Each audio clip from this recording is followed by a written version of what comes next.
রোহান তোমাকে বিয়ে করেছে, কিন্তু ওই মেয়েটার নাম রোহানের জীবন থেকে মুছে দিতে হবে। যেভাবেই হোক রোহানের মনে নিজের জন্য জায়গা করে নাও, না হলে এই বাড়ি থেকে বিদায় হও। আমার ছেলের জন্য আমি যোগ্য কাউকে খুঁজে নিব। মাইমুনা খন্দকার চলে গেলে নিজের উপর খুব ধিক্কার হয় আরশির। এই যোগ্যতার পরীক্ষায় সে সবসময়ই হেরে যাচ্ছে।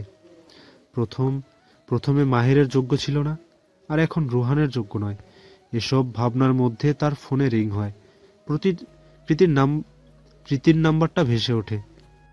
হ্যাঁ প্রীতি, বলো কেমন আছো? হঠাৎ আমাকে কল দিলে, রাগ কমেছে?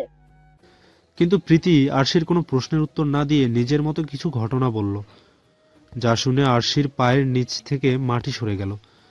প্রীতির ভাষ্যমতে মাহেরকে যেদিন আরশি প্রপোজ করেছিল সেদিন রাতে জাফর সিদ্দিকীর ঘরে মাহেরকে প্রবেশ করতে দেখে প্রীতি।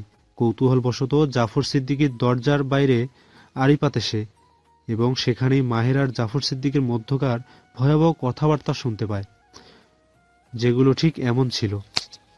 আমার মেয়েকে প্রেমের জলে ফাঁসিয়ে আবার আমাকে জিজ্ঞেস করছো আমি কেন তোমার বোনের চিকিৎসা বন্ধ করেছি? শোনো, তুমি কাল থেকে আর আমার এখানে আসবে না। ছেঁড়া কাঁথায় শুয়ে শুয়ে লাখ টাকার স্বপ্ন দেখা যায়, কিন্তু সেটা পাওয়া যায় না। কি এটা ভেবেছিলে আমার মেয়েটাকে একবার পটিয়ে ফেললেই রাজকন্যা ও রাজত্ব সব পাবে, আর আমি কিছুই টের পাবো না? ভুল। আমার মেয়েকে আমি আমার মতো ভিখারির সাথে কখনোই বিয়ে দিব না। স্যার, আমি আশিকে ভালোবাসি। এসব ভালোবাসার কথা তোর মতো হারামের ঘরে ছেলেদের মুখে মানায় না। কান খুলে শুনে রাখ, তুই যদি আমার মেয়ের সাথে কোনো রকম সম্পর্কে জড়াস তবে তুই কোনো টাকাই পাবি না। প্রয়োজন নেই আপনার টাকার। আমি কোনো না কোনো উপায়ে টাকার ব্যবস্থা করব, অন্য হাসপাতালে মেয়ের চিকিৎসা করাবো। বেশ, তাহলে বোনের চিকিৎসার ব্যবস্থা দেশে বা এরেই করিস, কারণ আজ থেকে বাংলাদেশের কোথাও যেতে তোর বোনের চিকিৎসা না হয় সেটা আমি জাফর সিদ্দিকী দেখব। স্যার প্লিজ, এতটা নির্দয় হবেন না। আমি আশিকে ভালোবাসি। নিজের বোনের জীবন না আর আরশির সিদ্ধান্ত নিয়ে আমাকে জানাবি। আর হ্যাঁ, যদি আমার কথায় রাজি থাকিস তাহলে আরশিকে রিজেক্ট করার ভিডিও করে আমার ফোনে পাঠিয়ে দিস, তবেই তোর বোনের চিকিৎসা আবার শুরু হবে। প্রীতি ফোন রাখার সময় বলে, আমি সেদিন প্রথম তোমার বাবাকে আমি ব্ল্যাকমেল করি, যেদিন তিনি আমাকে আমার ভাইয়ের সন্ধান না দেয় তাহলে আমি তোমাকে সব জানিয়ে দেব। তোমার বাবা আমার কাছে 15 দিনের সময় চেয়ে, তাই আমি তোমাকে বলেছিলাম মিস্টার মাহেরের ব্যাপারে যে কোনো সিদ্ধান্ত নেওয়ার আগে 15 দিন সময় নিতে। আমি 15 দিন পরেই তোমাকে সবটা বলে দিতাম, কিন্তু সব এলোমেলো হয়ে গেছে। প্রীতি ফোন রাখলে নীরবে দুফটা অশ্রু ঝরিয়ে আরশি ঘরে রাখা ড্রেসিং টেবিলে ভেসে ওঠা নিজের প্রতিবিম্বের দিকে তাকিয়ে বলে, বাবা, তুমি অনেক ভুল করেছো, মানুষকে ছোট করেছো। না জানি প্রীতি, নির্জনা, মাহেরের মতো কত অসহায় মানুষের অসহায়ত্বের সুযোগ নিয়েছো। আল্লাহ তোমার এসব পাপের শাস্তি হয়তো তোমার মেয়ে হিসেবে আমাকে দিচ্ছেন। তুমি অন্যের মেয়ের খারাপ চেয়েছো, তাই আজ তোমার মেয়ের সাথে খারাপ হচ্ছে। কিছুক্ষণ পর সেই রুমে রুহান আসে। আরশিকে উদ্দেশ্য করে বলে, এই যে লেডিস প্রিন্সেস, রেডি হও। কোথায় যাব? আমার শ্বশুর বাড়ি। আমাদের বাড়ি? কিন্তু কেন? তোমার হবু সতীনকে দেখতে। অদ্ভুতভাবে রুহানের এমন কথায় আরশির রাগ কিংবা হিংসা কোনোটাই হয় না। সে খুব স্বাভাবিকভাবে বলে, আমার হবু সতীনকে দেখতে চাচ্ছেন, নাকি নিজের প্রেজেন্ট সতীনকে দেখতে চাচ্ছেন? সেটা তো জোহরা মঞ্জিলে যাওয়ার পরই বোঝা যাবে। তবে মিস্টার খন্দকার, একটা কথা তো ক্লিয়ার, ভাবি আর অর্কর ডিভোর্স হবে না। তাই বলছি, নির্জনা নামটা নিজের জীবন থেকে যত তাড়াতাড়ি মুছে ফেলবেন ততই ভালো। সাথে সাথে রুহান আরশির গলা চেপে ধরে বলে, যতদিন রোহন খন্দকার বেঁচে থাকবে তার জীবন থেকে কেউ নির্জনাকে মুছে ফেলতে পারবো না। তোমার ভাইকে কি করে আমাদের জীবন থেকে দূর করতে হয় আমার ভালোই জানা আছে। আরশির নিঃশ্বাস নিতে কষ্ট হয়, তবু সে বলে, আপনি চেষ্টা করতেই পারেন, কিন্তু বারবার হেরে যাবেন। যা শুনে রুহান আরো রেগে যায় আর আরশিকে ধাক্কা দিয়ে খাটের কোণা বরাবর ছুঁড়ে ফেলে দেয়।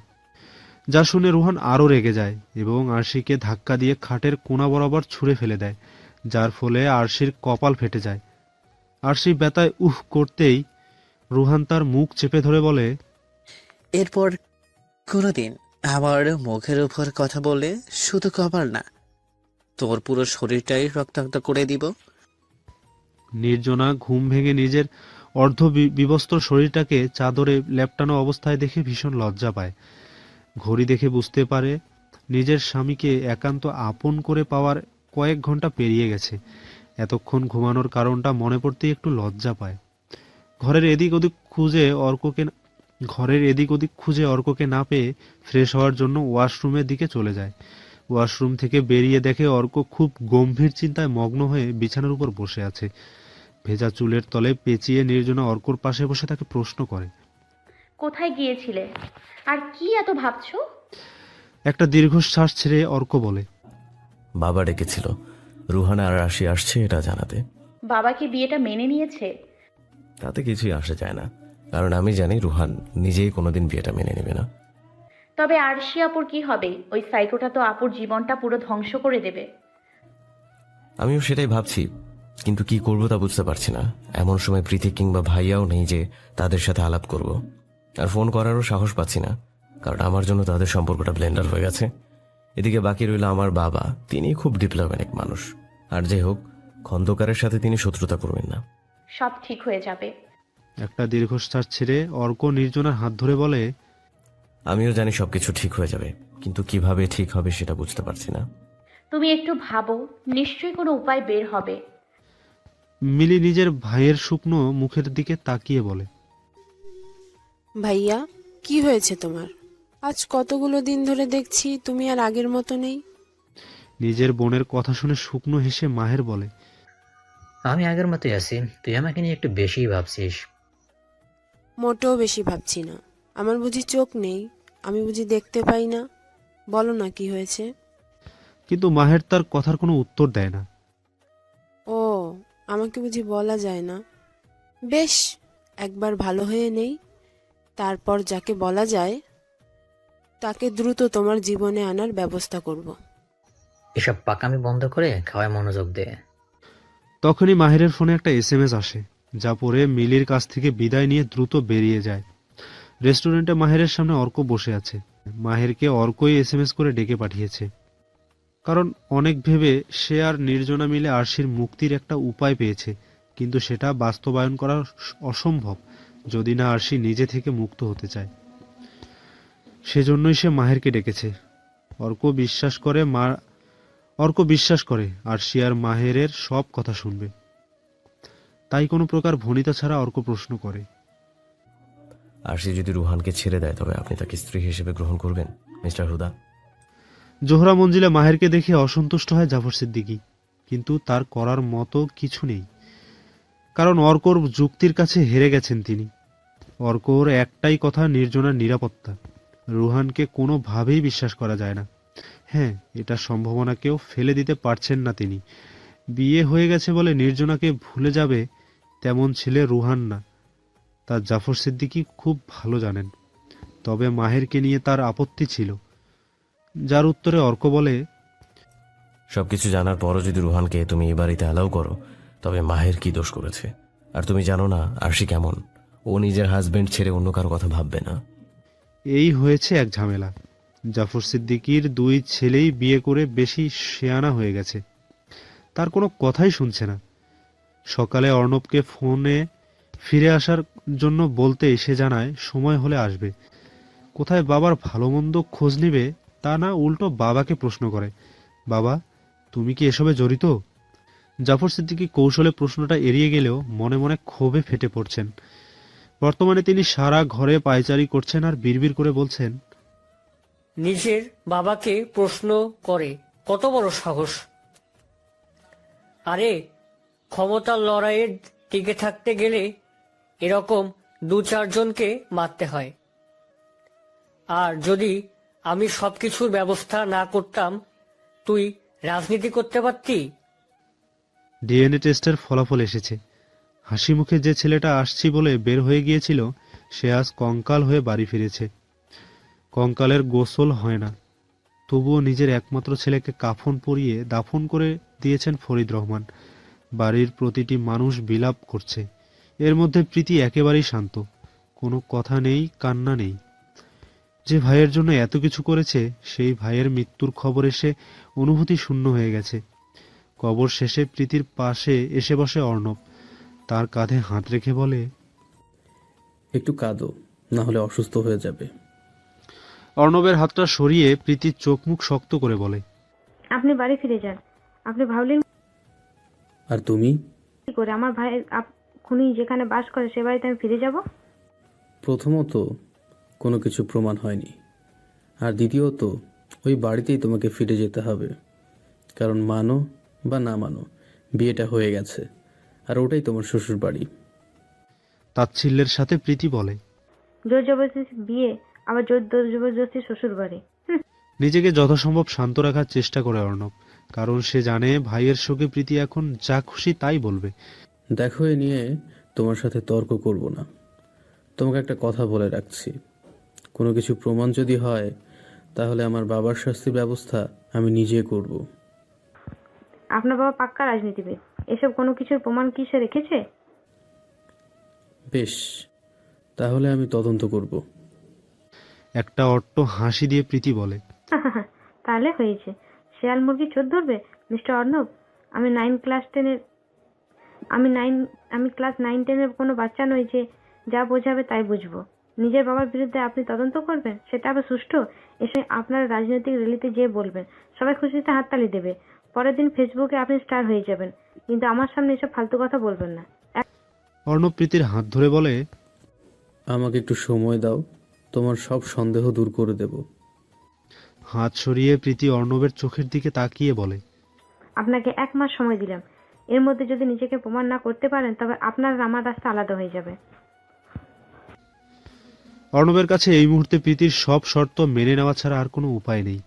তাই সে অতি দ্রুত তদন্তের জন্য প্রথমে ফোন দিল নিজের পরিচিত সবচেয়ে বিশ্বস্ত মাধ্যমের কাছে।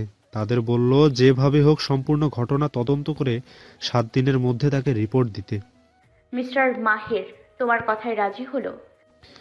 নির্জনার প্রশ্নে মুচকি হেসে অর্ক বলে, রাজি না হয়ে উপায় আছে। বেচারা আমার বোনটাকে ভালোবাসে, আর পুরুষের ভালোবাসার শক্তি ভীষণ ভয়ঙ্কর হয়। অর্কর উত্তর শুনে নির্জনা বলে, তাই বুঝে তুমি আমাকে ডিভোর্স দিতে চেয়েছিলে? একটা দীর্ঘশ্বাস ছেড়ে অর্ক বলে, মেয়ে মানুষের টন্ট করার স্বভাব জীবনে যাবে না। কাল থেকে না হলেও 1000 বার মাফ চেয়েছি, এখন তো মনে হচ্ছে বাকি জীবনে এই একটা ভুলের জন্য মাফ চেয়ে যেতে হবে। নির্জনা এ বিষয়ে কিছু না বলে কথা ঘুরিয়ে বলে, তুমি কিন্তু এখনো আমাকে বললে না প্ল্যানটা কি, কিভাবে রুহানকে জব্দ করবে? অর্ক মুচকি হেসে বলে, বলিনি কারণ কোনো প্ল্যান নেই, যেটা আছে সেটা কেবলমাত্র একটা সম্ভাবনা। মানে? একটা লম্বা নিঃশ্বাস নিয়ে অর্ক নির্জনাকে হাত ধরে বিছানায় বসালো। রুহান একটা সাইকোপ্যাথ। ক্রিমিনালদের হ্যান্ডেল করার শাস্তি দেওয়া সহজ, কিন্তু সাইকোপ্যাথের ক্ষেত্রে সেটা প্রায় অসম্ভব। এটা একটা অতল গহ্বরের মাটি খুঁজে নেবে না, এটা একটা অতল গহ্বরের মাটি খুঁজে বেড়ানোর মতো। আমি রুহানের সাথে দীর্ঘদিন অস্ট্রেলিয়ার মেন্টালের অ্যাসাইলামে ছিলাম। ওকে যতটুকু চিনেছি তাতে এটুকু বুঝতে পারছি আরশির প্রতি ওর কোনো ইন্টারেস্ট নাই। সে আরশিকে ইউজ করতে চাইছে আমার আর তোমার উপর মেন্টাল টর্চার করার জন্য। আমাদের লাইফে আরশির যদি কোনো ইম্পর্টেন্স না থাকে তাহলে রুহান আরশিকে মুক্তি দিয়ে দেবে। সেই জন্য ওরা যখন বাসায় আসবে তুমি এমন প্রিটেন্ড করবে যে আরশিকে তুমি পছন্দ করো না। শুধু তাই না, রুহান আরশির উপর কোনো ভায়োলেন্স করলে তুমি জাস্ট ইগনোর করবা, আর সময় এটা বোঝাবে আরশি না থাকার কারণে তুমি আমার সাথে ভালো আছো। নির্জনা খানিকটা চিন্তিত হয়ে বলে, কিন্তু এতে কি কাজ হবে? মানে রুহান কি তাহলে আরশিকে ছেড়ে দেবে? I don't know, আমি শুধু প্রেডিক্ট করতে পারি, আশা করতে পারি। তবে রুহানের ছাড়তে চাওয়ার চেয়ে আরশির মুক্ত হতে চাওয়াটা বেশি ইম্পর্টেন্ট। আর সে যদি নিজে মুক্ত না চায় তাহলে খুব বড় সমস্যা হবে। সেজন্য আমি মাহিরকে নিয়ে এসেছি। যদি আরশিকে একবার নিজের ভালোবাসাটা বোঝাতে পারে তাহলে আরশি নিশ্চয়ই ফিরে আসবে। অর্ণবের এ কথা শুনে চুপ হয়ে গেল নির্জনা। যা দেখে সে নির্জনাকে প্রশ্ন করে। কি হলো, কিছু বলছো না যে? একটা দীর্ঘশ্বাস ছেড়ে নির্জনা বলে, স্বামী কি সেটা তুমি বুঝবে না। মেয়েরা যে কোনো কিছুর মূল্যে তার স্বামীর সংসার করতে চায়। শুধু তাই না, আমাদের মেয়েদের কাছে কবুল বলার পর স্বামী সবকিছু হয়ে যায়। তখন বিয়ের আগের সম্পর্ক, প্রেম, ভালোবাসা সবকিছু মূল্যহীন হয়ে যায়। মেয়েদের জীবনে বিয়ের আগের প্রেম ভালোবাসা হলো ভেসে আসা মেঘ, বা এক সময় চলে যায়। যেমন তোমার জীবন থেকে বিহান চলে গেছে। আমি সেভাবে বলতে চাইনি। আমি জানি তুমি সেভাবে বলতে চাওনি। তুমি কি বলতে চাইছো সেটাও আমি বুঝতে পারছি। তাই তো আমি বলছি যে আমার কাছে কোনো প্ল্যান নেই, শুধু একটা সম্ভাবনা আছে। তখনই দরজায় করাঘাত হয়। বাইরে থেকে একটি মেয়েদের গলার আওয়াজ ভেসে আসে। আরশি ম্যাম আর নতুন স্যার চলে এসেছে। বড় স্যার আপনাদের নিচে ডাকছেন। তুমি বাবাকে গিয়ে বলো আমরা আসছি। অর্কর গলার আওয়াজ শুনে মেয়েটা চলে যায়। নির্জনা ব্যতিব্যস্ত হয়ে নিচে যাওয়ার প্রস্তুতি নিলে অর্ক তাকে টান দিয়ে বিছানায় ফেলে দেয়। এ কি করছো? তোমার বাবা ডাকছে, আর শিরা চলে এসেছে। একটু আগে কি বললাম, ওদের গুরুত্ব দিতে হবে না। তাহলে কি আমরা যাব না? যাবো, তবে একটু রোম্যান্সের পর। গোসল শেষে বের হয়ে অর্ককে চোখ রাঙাচ্ছে নির্জনা। এর মধ্যে আরো একবার মেয়েড এসে ডেকে গিয়েছে। নির্জনার গলার নিচটা সম্পূর্ণ লালচে হয়ে গেছে।